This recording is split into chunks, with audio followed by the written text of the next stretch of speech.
Labi, man interesē vēl tavs viedoklis, vārds sakot, kas Latvijā ir uzņēmēja darbība? Principā, ko mēs redzam, kad ir 3 reizes mazāk uzņēmēji nekā, tur, nezinu, Amerikā vai Izrēlā, nu, tad Amerikā, Izrēlā 15% no iedzīvotājiem uzņēmēja, Latvijā tikai 5, nu, 3 reizes mazāk.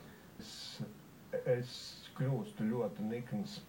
Es nespēju izturēt neizlēmību, gļēbulību, atbildības novelšanu, kam vēl pa virsmas ir augstprātība, vilcināšanos, un es domāju, tas viss komplekts ir tāds, kas neveicina uzņēmēju darbību. Tev atnāk un piesienās, kāpēc tev desa no piena, nu, piemēram, tev restorāns, kāpēc starp desu un pienu ir, teiksim, tikai 2 metru attālums, bet nevis 3, kā tur noteikts teikumā. Un es neko neteiktu, ja runa būtu par to, bet redz kā Lihtenšteinā, bet redz kā tur Šveicē, Monako un tā. Bet tu paskaties pa labi, tur ir Lietuva pa kreisi, tur ir Igaunija, un tur tomēr ir ar kārtu labāk. Nu kā tas tā var būt? Nu kā? Un tad tu redzi tos visus ašerādenus un reirus un kāds pie Dombura nevienu vārdu nav spējīgi pateikt un neatbild ne uz vienu jautājumu. Viņam jāpadomā, nesteigsimies ar secinājumiem. Plašāks tvērums. Jā, pirmšķietami tvērums liecina, kad vēl ir jānogaida, jo nestrēpsim karstu, nedzīsim zirgus, un, jāpadomā, tad darba grupa būtu svarīgi arī vēl uztaisīt. Tu vari teikt, ko tu gribi, darīt, ko tu gribi, bet vairums cilvēku, viņi dzīvo ikdienas dzīvi. Viņi zina, ka, piemēram, ja beidzās malka, tad viņi ir jāsanes. Vai, piemēram, tur grib omleti, tad viņi jāuzcep. Mēs rūpīgi izsvērsim omletes cepšanas nepieciešamību. Es esmu uzdevis pētīt. Cilvēks iekšēji, viņš intuitīvi redz, ka tur notiek pilnīgs sviests, kam nav nekāda sakara ar reālo dzīvi. Neviens nerunā tādā valodā, kādā viņi tur runā, apsver, nesteidzās, par un pret izsver arī un vēl kaut ko. Tu saproti, ka distance ir tik ārprātīga un te nav nekāda sakara ar reālo dzīvi. Kas tas ir? Tas žanrs saucās kaut kāds burleska vai absurda teātris. Tas vienkārši nevar būt. Tas normālā veselā valstī tā nenotiek. Kas arī ir viens iemesls, kāpēc man aizvien biežāk uzmācās tā sajūta, ka mēs dzīvojam simulācijā. Ja, jo, tad viss nav jautājumu. Tas ir skaidrs, jā. Bet ja mēs nedzīvojam simulācijā, tad šī ir fenomenāli tukša, kaitīga, neizdarīga, lēmumus pieņemt nespējīga gļēva valdība, kas mūžīgi ir pēdējā, kas nāk ar kaut kādiem paziņojumiem ilgi pēc Igaunijas vai Lietuvas, nemaz nerunājot par Poliju. Bet kāds bija jautājums, kāpēc tik maz uzņēmēji? Es domāju, tas ir sekas, tas nav pats fenomens. Sekas ir ļoti nepateicīga valsts, un nevis tikai tev aizliek kāju priekšā un neļauj dibināt, bet tā vienkārši tā attieksme, tā sajūta, kopējā sajūta, ka tur nevajag līst, ka tur būs tāda tik nepatīkami un tādas ciešanas un kaut kas jāpierāda, ko tev nevajadzētu pierādīt, un tik daudz lieku darbību, ka labāk varbūt iestāties un aizbraukt. Un tieši tāpat kā notiek lietas privātā dzīvē, biznesā, kā tu neturi darbinieku, kurš visu laiku taisnojās, kāpēc viņš neko nevar. Tu viņu izmet ārā. Darbinieks, kurš var un brīžiem izdara kaut kādas kļūdas, bet viņam ir track records un viņš plosās kā viesulis. Jā, es domāju, tādi cilvēki ir. Un es nedomāju, ka tautai viss patīk, kas te notiek. Tauta ir šokā. Ja būtu ārkārtas vēlēšanas, rezultāti būtu pilnīgi citi un būtu pilnīgi cita dinamika jaunai saimai, bet cilvēki neiet politikā Latvijā spējīgi. Viņi neiet, jo viņiem ir ko zaudēt. Viņi ir lasījuši un viņi zina par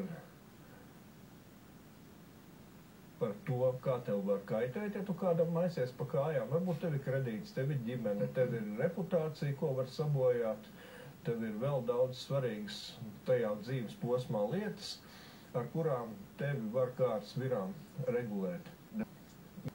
Mani interesē cilvēks, cilvēks politikā, kam ir track rekords dzīvē, viņš ir dzīvē izdarījis to. Get things done. Paņēmis, novedis pie projektu līdz galam, realizējis, un tu skaties atpakaļ, jā, tas Džeks kaut ko ir izdarījis, viņš pieņem lēmumus, labāk, varbūt arī nepareizi, bet par to dabū pa galvu, bet pēc tam viņš pieņem pareizi lēmumu. Mēs esam redzējuši tik daudz vājas cilvēkus dodamies politikā, tāpēc, ka viņus neņem nekur citur, un tad politika viņiem ir vienīgā iespēja. Nu, viņi citur neviens nekur neņems. Nu, labi, Rimī kasē var paņemt, bet arī, nu, tur ir darbs un nauda. Tur īstenībā jāstrādā. Jā. Bet, ja tu esi nobriedis, ja tu esi tajā savā dzīves posmā, kad jau principā viss daudz maz ir, nu labi, nu vienmēr tur jāhta vai tur private jets, helikopters vai kas, bet, ja tev pamatvajadzības ir apmierināts, tad diezgan daudziem cilvēkiem ap gadiem 40, varbūt drusku vēlāk, iestājās tas motīvs, kāpēc varētu iet politikā. Zaģeržāvo bidna. Par valsti ir skumīgi, tāpēc es varētu iet. Es redzu daudz cilvēkus, kas ir iestājušies, teiksim, partijās. Kāpēc iestājies? Nu, tāpēc, ka man tā sakrita vērtības ar šo partiju vispār, nu tā es esmu atradis šo savu partiju, un tas ir pilnīgi tā, kā es jūtos, jā, es esmu atradis savu vietu. Es domāju, ka muļķības, jo partijā tu stājies tad, ja tev ar partiju sakrīt, nu, pa 75%, 70-75%. Un tu ar savu personību nāc tieši tādēļ tai partijā, lai pa 25% viņi izmainītu. Tāpēc, ka tu tāds esi, tad tev ir lietas, kas patīk, lietas, kas nepatīk, lietas, kam tu nepiekrīt, un pilnīgam plānam, redzējumam, kādai tai partijai jābūt. Un tu nāc ar intelektu, ar alkoņiem, ar retoriku, ar enerģiju, ar visu pārējo, jo tu zini, kādai tai partijai jābūt. Un tad vēl ir kaut kādi 5-6. Un tad tā ir spēcīga partija ar daudziem cilvēkiem, vairākiem cilvēkiem, kas ir spējīgi kaut ko darīt, nevis tikai balsot, ja? Tā kā tieši tāpat ir jāiet politikā, lai valsts ietekmētu, nevis saņemt algu un vai nu balsot kā vajag, vai nu labāk neko nedarīt, jo tad tev tik un tā lēnām paaugstinās. Ja tu izdarīsi kaut ko, tad tev var atlaist. Mums vajag vairāk cilvēkus, kuriem neviens neko nevar padarīt. Tad arī ļoti daudz, kas atrisināsies.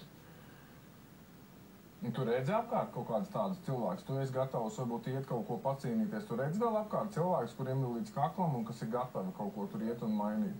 Bet pietiekamā daudzumā?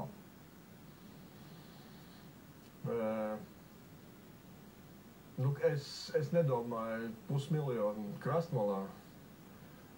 To arī var izdarīt, bet tad jābūt ļoti nopietniem draudiem.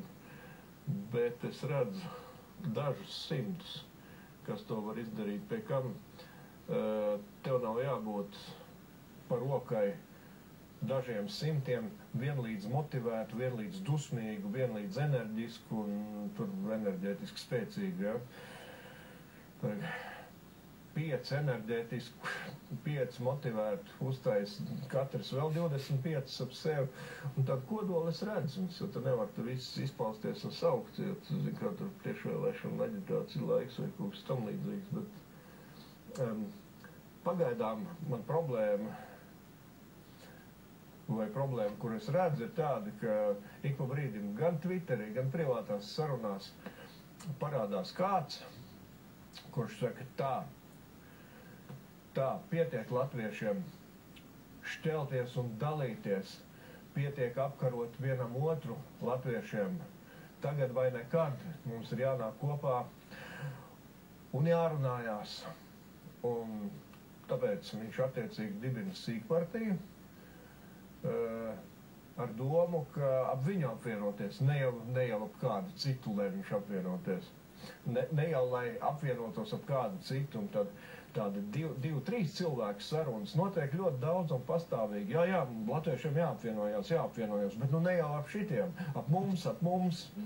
Un tas puslīdz jēdzīgi izklausās, ja tā ir, nu, tur normāli zinām partija, kam ir atbalstītāja grupa, kam ir, nu, tur kampaņu resursi, nu, kaut kas atpazīstamība, kurus aicina, bet, ja to saka, nezinām cilvēki ar 0,0001% reitingu, tas izskatās ļoti savdabīgi.